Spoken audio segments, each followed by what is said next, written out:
Hi guys, it's Lady D coming back with a deism, and I just wanted to talk tonight about limitations. I kind of talked about it tonight or earlier today about things that we don't ask for, sign up for, but are given to us, and things that we can't control, but we have to live with. I don't know if I ever really got through with the admonishment.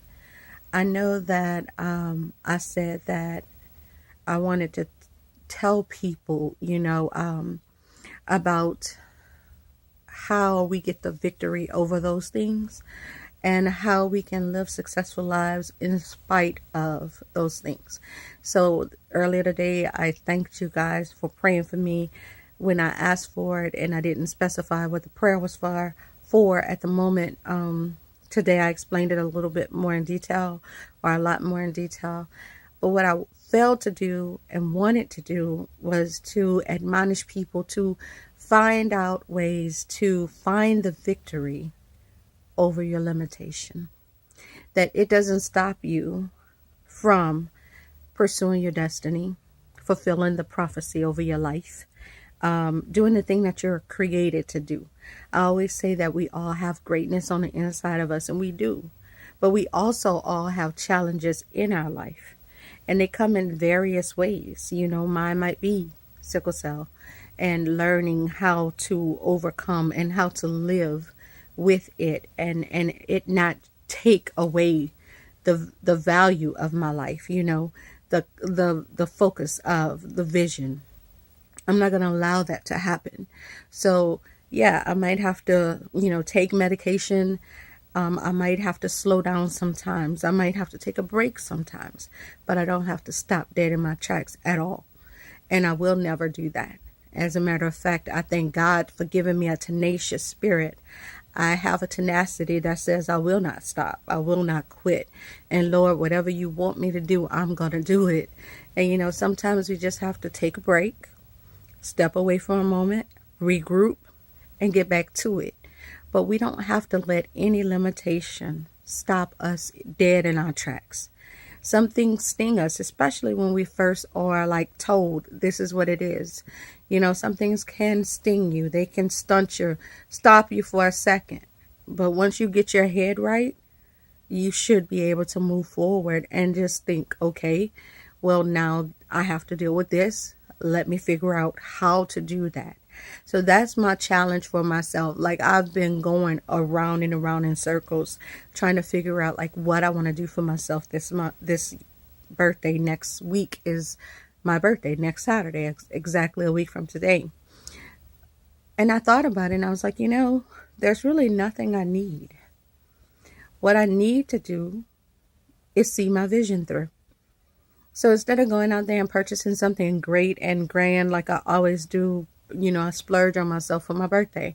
Nobody else does. I do it for myself. That's how it works when you're a single woman. So I decided that I'm not going to do that. I'm going to wait and I'm going to splurge on my vision. I'm going to do what I need to do to get this 501c3 established. I'm going to pay the fee with my birthday money. That's my birthday present to myself. Not letting anything stand in my way. And to me, that's growth. That's maturity. Because what I see is a whole lot of material stuff.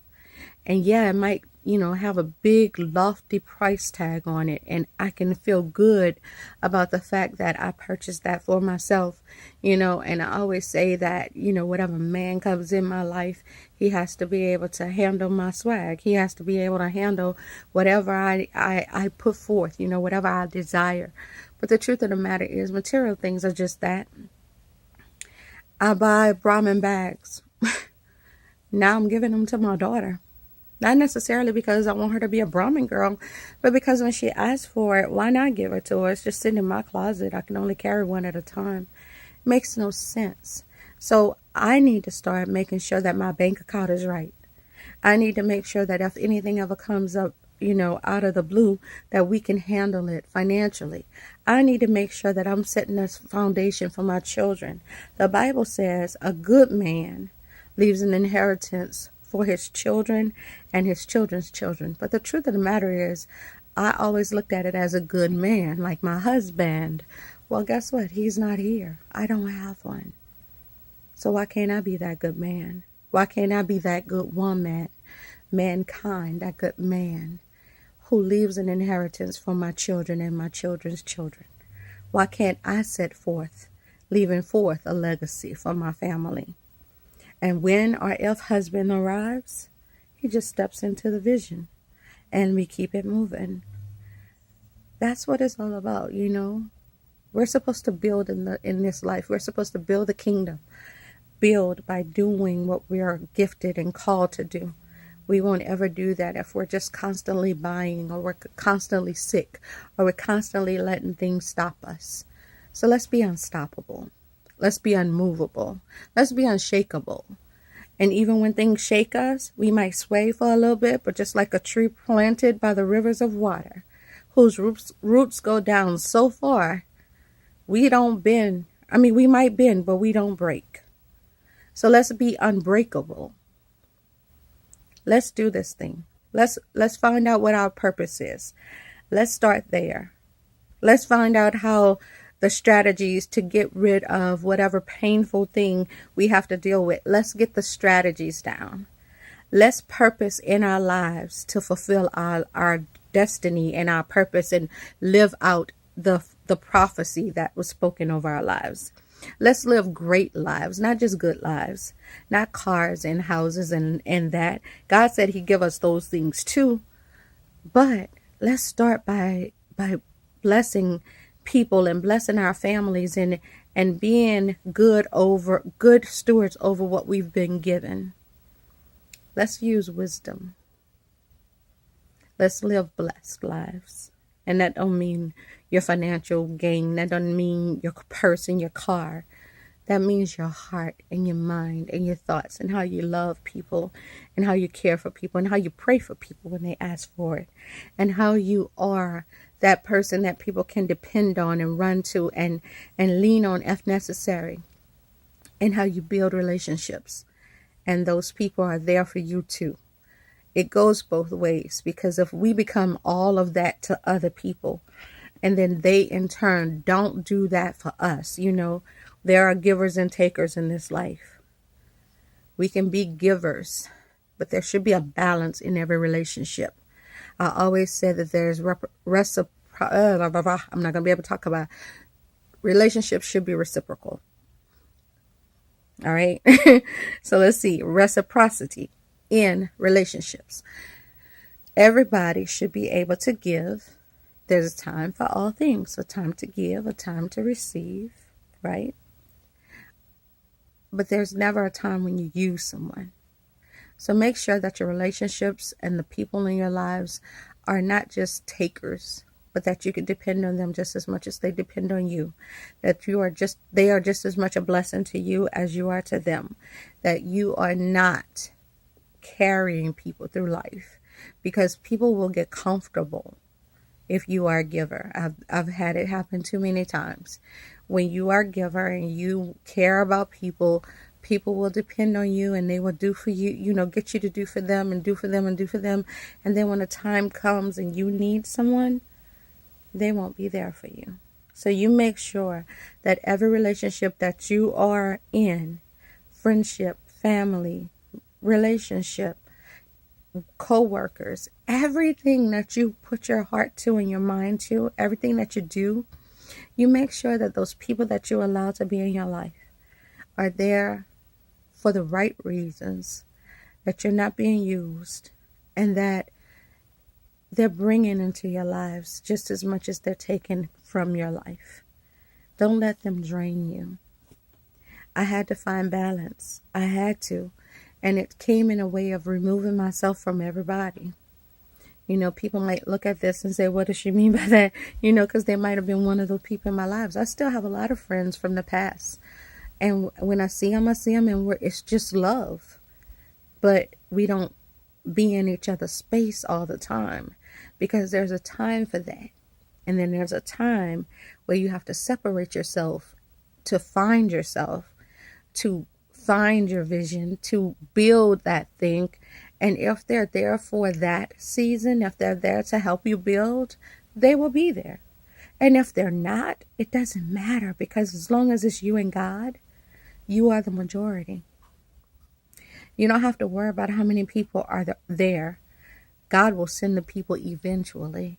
But what I found is you could have a lot of people who have your back, who are there for you at that time, and then you could have no success because you'll have people who will come into your life to distract you.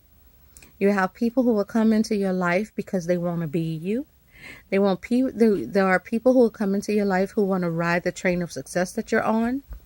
There are people who will come into your life to hear your ideas and then take them and try to make the same thing happen in their life. And I don't believe in that. I believe that we are all individuals and we have individual gifts, talents, and skills. We have individual purpose and prophecy, and that God is not a God of limited ideas. And when he came up with one idea, he didn't say, oh my God, I can't think of anything else, so let me give all these people the same idea. He's not that kind of God. He is the God of every new and fresh idea. Everything that he thinks of is amazing. You know, if he can make all the trees and all the series of trees and species of trees, and then all the birds and all the different kinds of birds, all the snakes, God, I hate the snakes, but still, the snakes and all the different kinds of snakes and all the different kinds of insects and fish. You get what I'm saying? Like, God has no limitation.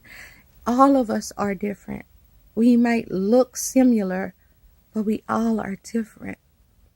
Our hearts are different. Our minds are different. Our thoughts are different. Our hearts are different. Our fingertips are different. That's why they could take your fingerprints at the court, the police station, and they can identify you. It's your identifier because nobody else has one exactly like yours.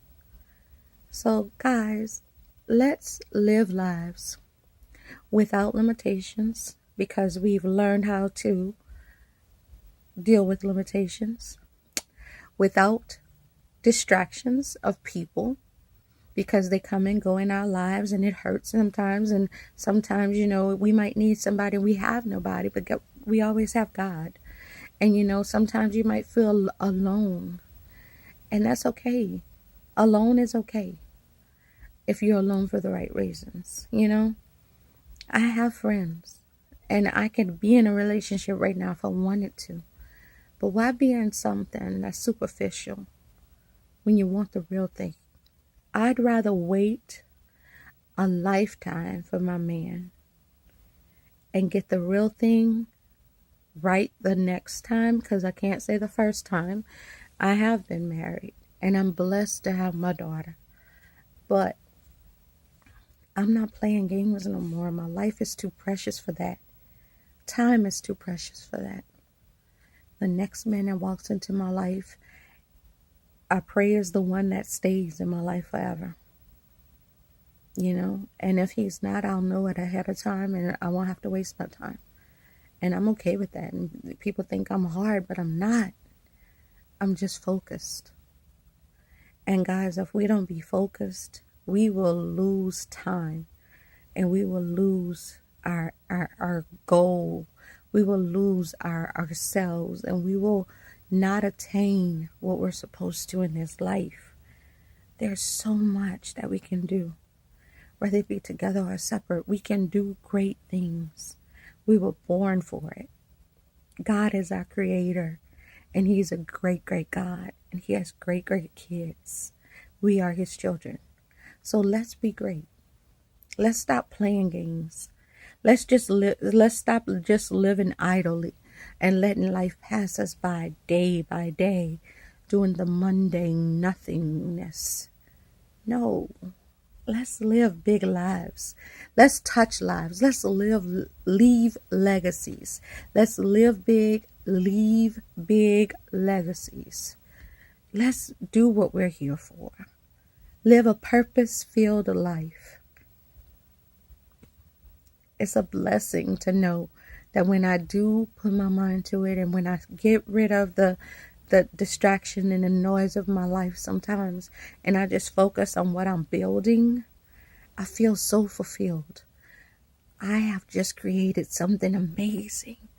And it's going to bless lives for a lifetime. And I might die one day. Well, we all do. I'm going to leave one day. But Tyler can continue that on. That's legacy. And then Tyler's child will take on. And that's legacy. And guys, that's what we're here for. So yes, I want to be married. But until he comes, I'm going to build legacy. I'm not waiting on a man to leave, the generational thing. I don't need him to do that. Why? I'm mankind. I'm mankind.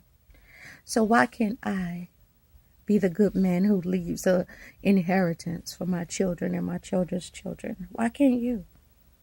You can. We can. I am. So I hope you do too. I love you. I am finished for the night.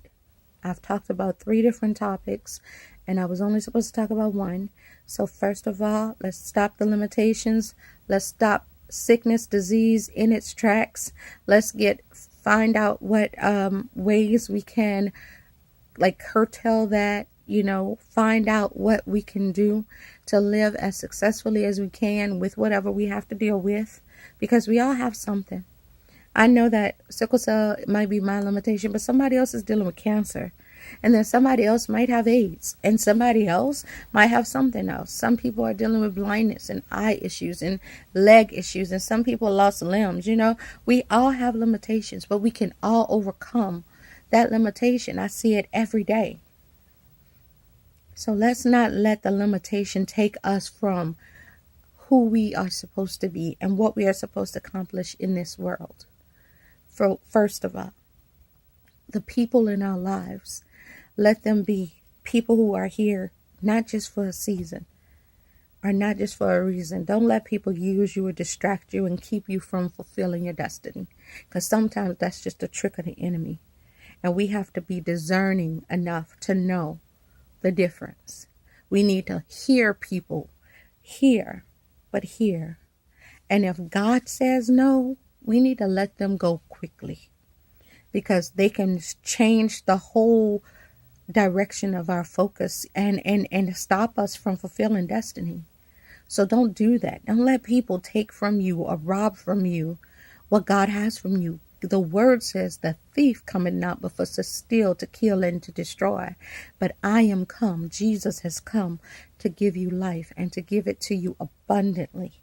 We have abundant lives to live. So we don't have time to waste with people who don't have anywhere to go and no goals and no direction. And all they want to do is just fly by and slide by. Let them slide by and fly by on their own. And you keep it moving. And you keep on doing what you're supposed to do. And then the other thing is, let's build legacies. Because we don't need anybody to do it for us. That man or that woman coming into your life will be a blessing and an addition. But why not start right now, today, on your own? Build your legacy. Build that inheritance for your children and your children's children, for your family, whomever, even if you don't have children, for your family. You can leave that to somebody. Who knows? God might bring somebody into your life who might feel like a child to you. And you can bless somebody else's life. You see it all the time. But you have to have something to leave something. So as I said before, my birthday is coming, but I've determined in my heart that I'm not worried about material things anymore. It's time to get focused on the serious stuff. It's time to build the dream. God bless you. I love you. I pray that you guys are subscribing to the page, D-Isms at D-Pool on YouTube. I need this page to be up and running. I need to see you guys following and subscribing, okay? I hope you liked the video. I hope you had a good night. Tomorrow is Sunday. I hope you have a wonderful praise and worship service. Give God all the glory because he sure deserves it. I love you guys. Bye.